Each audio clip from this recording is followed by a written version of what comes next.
दिवाली और छठ पूजा त्योहारों के दौरान मुसाफिरीन के हुजूम से निपटने के लिए साउथ सेंट्रल रेलवे की जानिब से चलाई जा रही खुसूसी ट्रेनों में मुसाफिरीन के हुजूम को कतार के जरिए ट्रेनों में बिठाया जा रहा है।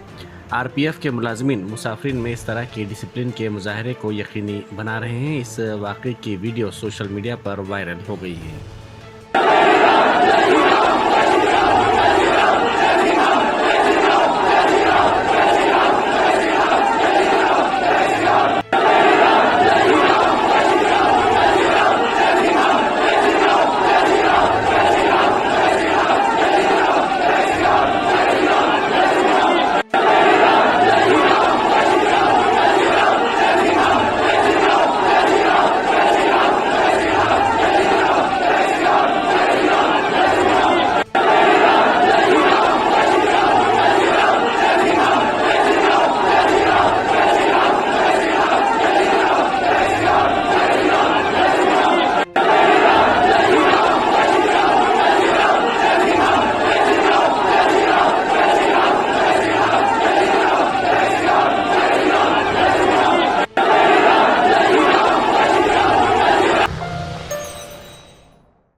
Germanten super speciality hospital national award winner doctor Mir Jawad Zar Khan, German trained senior orthopaedic surgeon and director, माहिर डॉक्टर्स डॉक्टर वासिफ आजम और doctor Bharavi Chunduri, senior cardiologist और दीगर डॉक्टर्स नुमाया खिदमत अंजाम दे रहे हैं। Robotic surgery, advance cath lab, MRI, operation theatre, ICU, 2D ultrasound जैसी सहूलियात से आरास्ता कॉर्पोरेट लेवल हॉस्पिटल। वाजबी फीस में हर मर्ज से शिफायाबी के लिए Germanton super speciality hospital, Attapur.